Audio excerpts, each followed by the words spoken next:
मेरे को मारा गया, 8 से 10 लोगों ने मुझ पर हमला किया। उतने में मेरी बीवी वहां आई, मेरी बीवी के आंख पर हाथ डाला गया, बदतमीजी की गई, दोनों मोबाइल इनके छीने गए और हमको जान से मारने की इन लोगों ने भी धमकी दी। चौकी में भी पुलिस ऑफिसर वन माने एपीआई खड़े हैं, बैठे उनके सामने। हम कानून की मदद कर रहे हैं, हम शहर की ट्रैफिक के लिए खड़े हैं, शहर के लोगों के लिए हम खड़े हैं।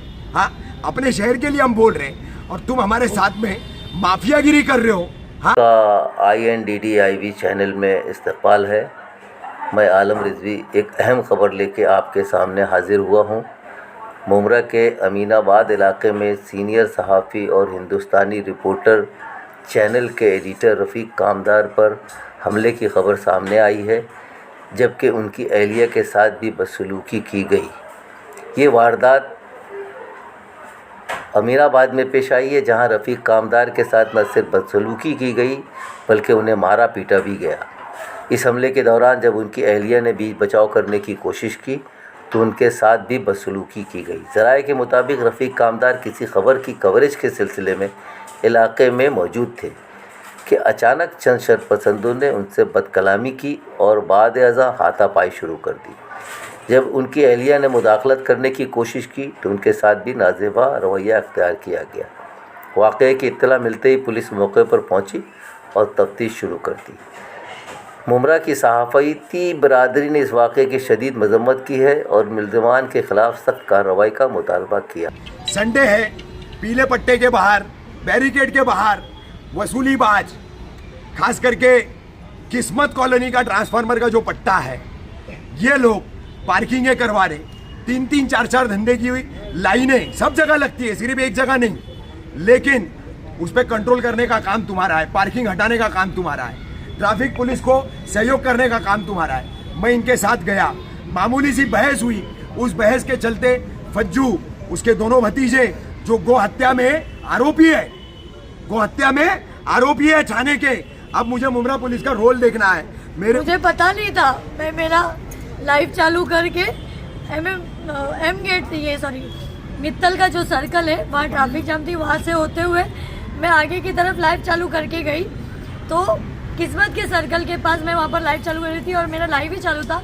उतने पे ये मैडम जो लेडीज़ कांस्टेबल है, ये मेरे को बोले जल्दी आओ, आपके आदमी के साथ मारम पीटी हो रही। तो मैं भागते भागते वहाँ गई। उन लोगों ने, मैं उनका नाम नहीं जानती, ब्लैक टी शर्ट वाला और जो भी है रेड टी शर्ट वाला करके उधर हॉकर्स माफिया है, ये इन लोगों असद करके है, छोटू है, और उन्होंने लड़के बुलाए अंदर से।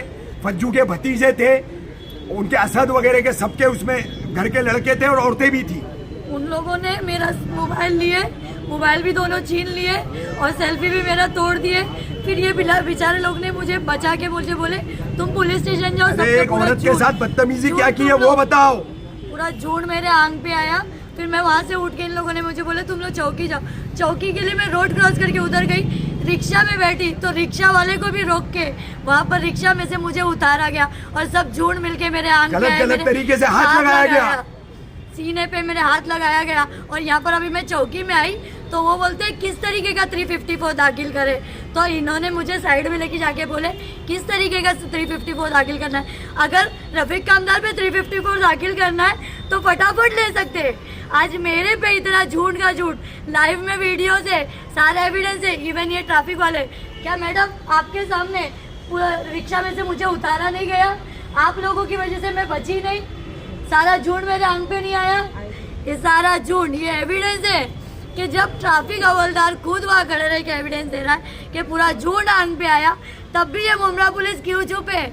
क्यों आखिर गुनाह दाखिल नहीं कर रही है? हम गुनहगार है ना, हम पुलिस की मदद कर रहे हैं, हम कानून की मदद कर रहे हैं। अलावा भी हम गुनहगार हैं। पुलिस स्टेशन का सीसीटीवी नहीं करना चाहिए था। पुलिस स्टेशन का सीसीटीवी निकालो, ये मेरी मांग है कि सीनियर ऑफिसर जो बैठे को अभी चार्ज पे वनमाने साहब, एपीआई वनमाने, ज्योतिराम वनमाने, उनके सामने मुझे उसने ये धमकी दिया है कि तू बाहर मिल, मैं तुझे दिखाता हूँ। वो आदमी, उसका नाम क्या है, रेड टी शर्ट वाला, वो फज्जू का भतीजा है। नहीं फज्जू, वो रेड टी शर्ट जो फज्जू करके जो बंदा है, उसने मुझे खुली धमकी दी पुलिस स्टेशन में।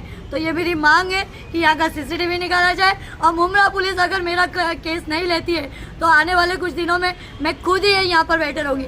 फिर डालो तुम मुझे जेल में, क्योंकि आज मेरी इज्जत निकाली गई। सारे मर्द मेरे हक में और एक औरत की तुम लोग अब सुन रहे नहीं है। क्यों? रफीक कामदार के लिए तो झूठी केस के लिए पहले आ गए। तो ये मेरी अपील है, सब तक ये पहुंचना चाहिए। और तमाम औरतों से भी मैं ये अपील करती हूँ कि आज मेरे हक में जितने मर्द आए ना, उसके लिए तुम सब लोग मेरे साथ दो। तो चाचू ये Stars of fire just a